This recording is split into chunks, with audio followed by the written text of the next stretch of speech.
warahmatullahi wabarakatuh.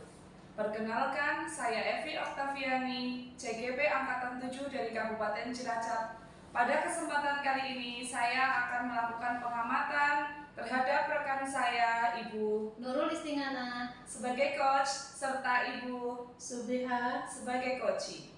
Berikut percakapan praobservasinya.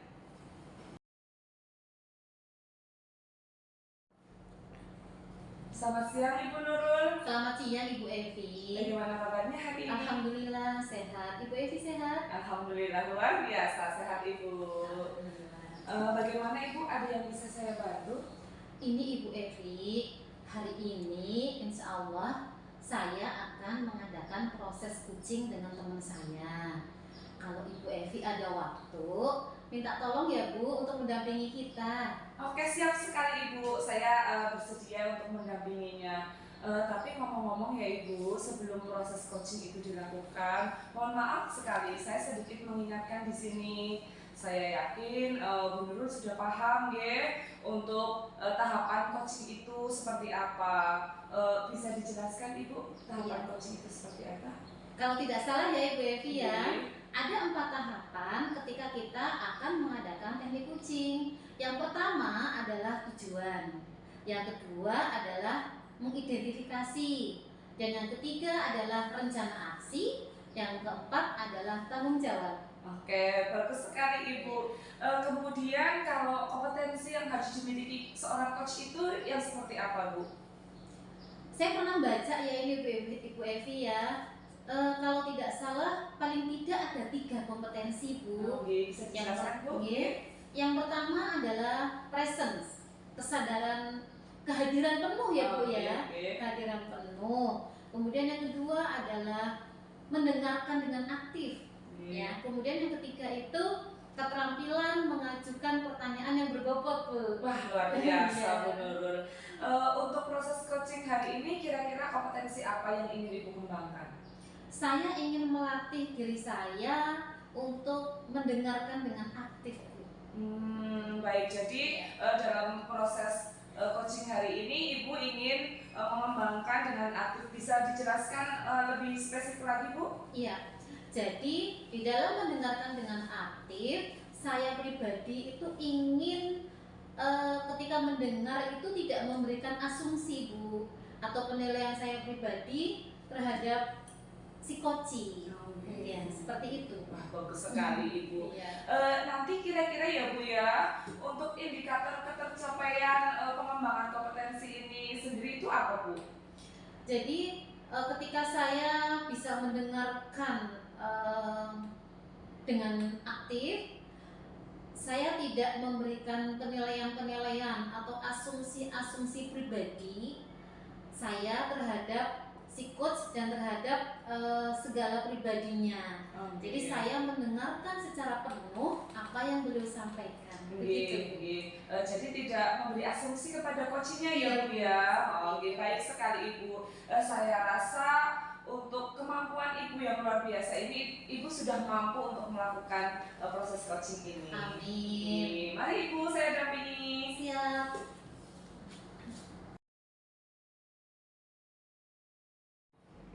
Berikut proses coachingnya. Assalamualaikum Ibu Subiha.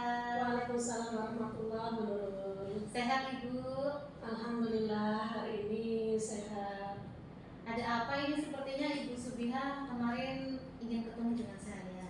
Betul Bu Nurul, saya ini lagi menghadapi masalah nih dengan siswa saya. Siswa di kelas saya itu masih banyak yang belum termotivasi mengikuti kegiatan ekstrakurikuler di sekolah. Oke, berarti Ibu Subiha sekarang sedang menghadapi masalah, yaitu sebagian atau hampir siswa-siswanya kurang termotivasi ya Bu ya untuk mengikuti kegiatan ekstrakurikuler di sekolah. Betul Bu Nurul, dan ini saya anggap menjadi suatu masalah juga ini. Karena kegiatan ekskul itu kan penting.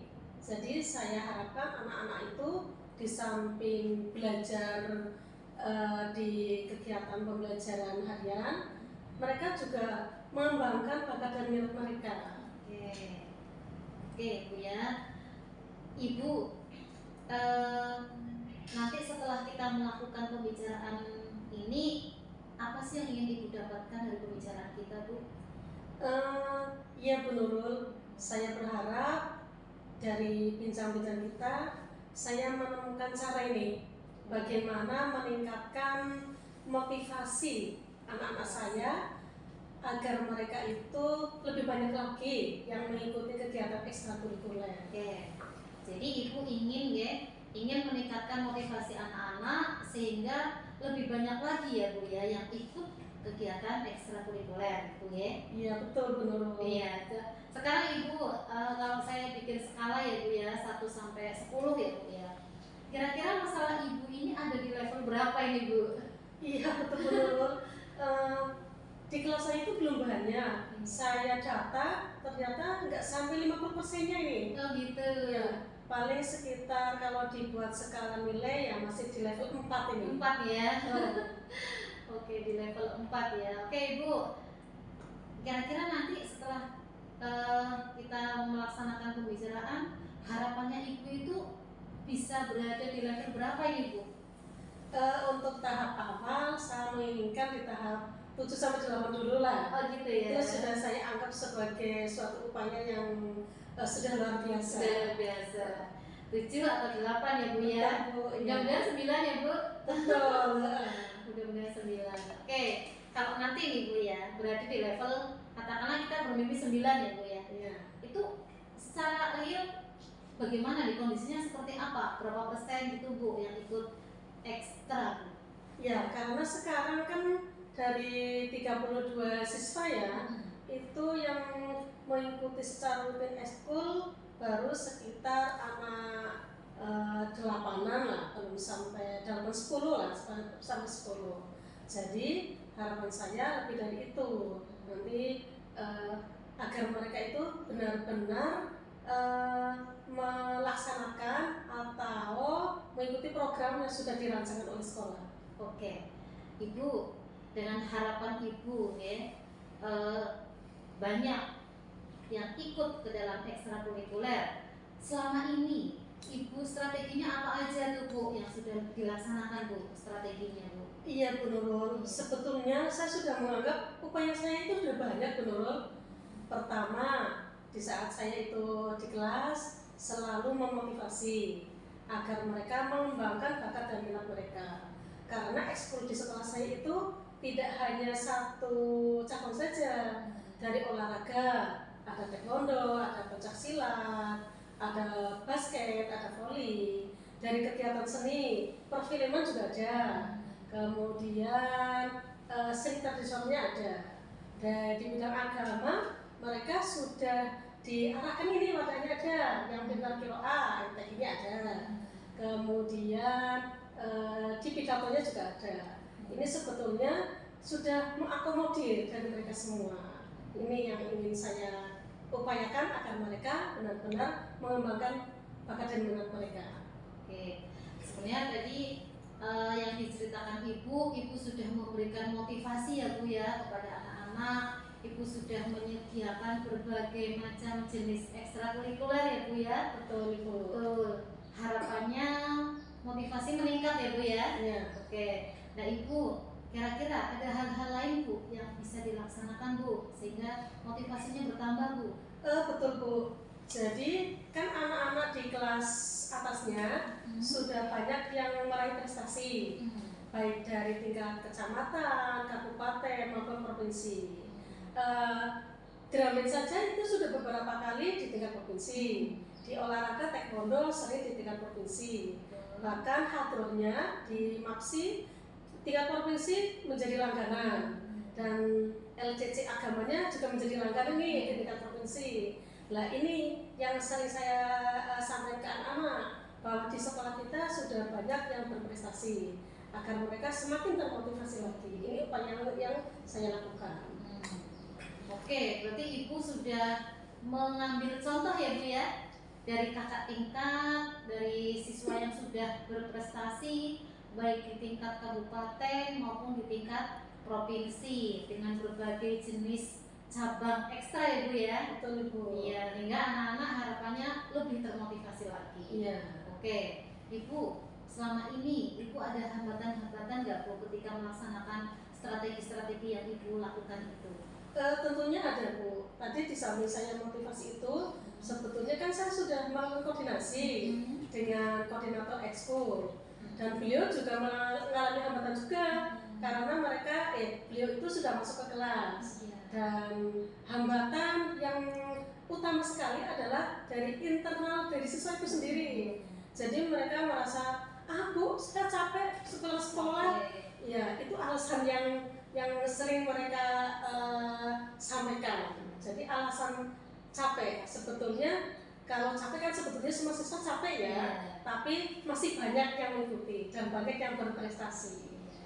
Ibu, tadi Ibu cerita katanya anak-anak itu alasan mereka untuk tidak mengikuti ekstra adalah capek ya Bu ya. Betul. Nah, kira-kira Ibu untuk mengatasi hambatan capek itu apa Bu yang dilaksanakan Bu? Oke ya Bu Nurul, jadi saya agar tahu benar-benar ya Bu, apakah benar anak-anak itu setelah pulang sekolah capek, saya akan melakukan koordinasi nih dengan orang tua mereka masing-masing, agar orang tua juga mengamati anak-anak di sekolah itu sebenarnya capek atau jangan-jangan untuk main HP nih yang sudah sering dilakukan oleh anak-anak.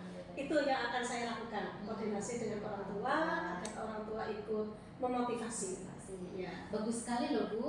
Jadi Ibu sudah melaksanakan berbagai strategi, kemudian Ibu juga tadi minta bantuan orang tua ya Bu ya, untuk mengawasi apakah benar-benar anak-anak itu capek atau tidak. Oke Ibu, dari semua usaha Ibu tadi sudah menceritakan ukuran keberhasilannya ini apa ini Bu?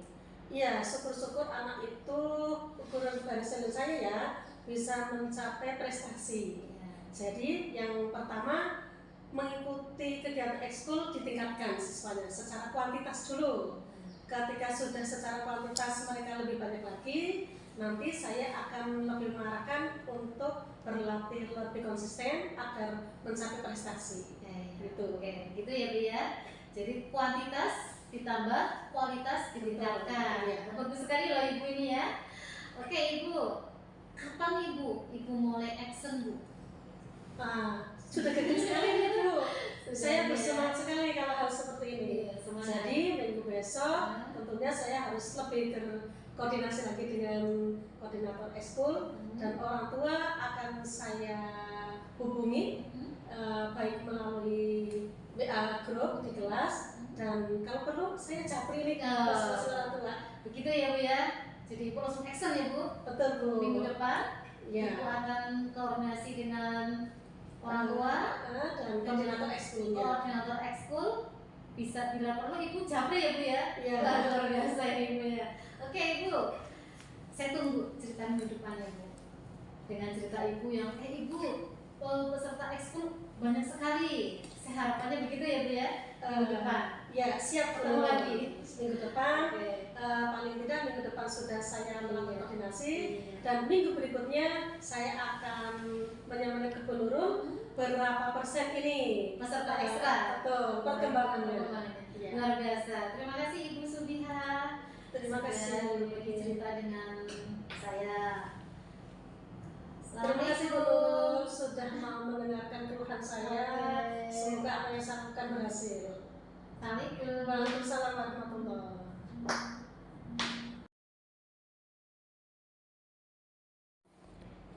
Demikian proses coaching yang sudah dilaksanakan oleh rekan saya. Sekarang saya akan mengadakan percakapan pasca observasinya. Baik Ibu, bagaimana perasaan Ibu setelah melaksanakan proses coaching tadi? Iya Ibu Evi, alhamdulillah saya merasa senang sekali karena saya merasa tadi ketika saya melaksanakan teknik kucing, saya sudah bisa mendengar dengan aktif dengan si kucing. Iya, betul sekali ya Ibu ya. Dari proses coaching yang tadi Ibu Nurul dan Bu Biha lakukan, saya bisa mengamati Bu bahwasanya Ibu itu sudah berperan sangat baik sebagai seorang coach. Ibu juga sudah berperan dengan aktif, kemudian Ibu sudah bisa mendengarkan dengan aktif pernyataan-pernyataan yang disampaikan oleh Bu Biha. Nah, pengamatan saya tadi itu proses coachingnya yang sudah Ibu lakukan itu, saya melihat cara duduk Bu Nurul juga sudah fokus, Bu Nurul sudah bisa memberikan memperhatikan pernyataan-pernyataan dari coaching. Kemudian Ibu yang terpenting adalah Ibu tidak memberikan label kepada coaching. Kemudian Ibu, yang ingin saya tanyakan di sini, dari indikator yang tadi sudah Ibu sampaikan di awal, kira-kira ketercapaiannya bagaimana, Bu? Iya. Tadi ketika saya melaksanakan teknik coaching dengan Ibu Subiha, saya merasa sudah bisa mendengar dengan aktif. Dengan indikator ketercapaian, saya bisa fokus Ibu dengan apa yang disampaikan oleh coaching, dan saya juga insya Allah bisa menghilangkan segala asumsi saya, penilaian saya, dan lain sebagainya selain apa yang disampaikan oleh coaching. Itu yang saya rasakan, Ibu. Baik Ibu, sudah bagus sekali ya Ibu ya.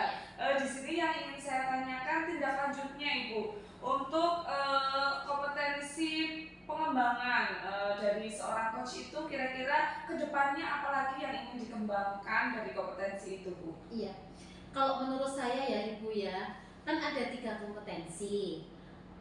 Saya ingin mengembangkan ketiga kompetensi itu secara bersama-sama, karena saya merasa bahwa coaching ini sangat perlu untuk saya kuasai, terutama sebagai seorang guru.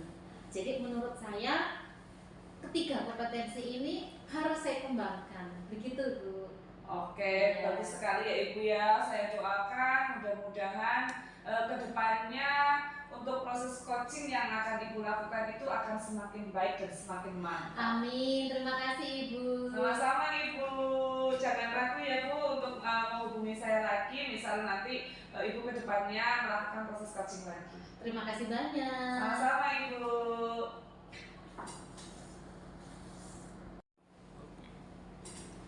Demikian proses pengamatan terhadap coaching yang telah dilakukan oleh rekan saya.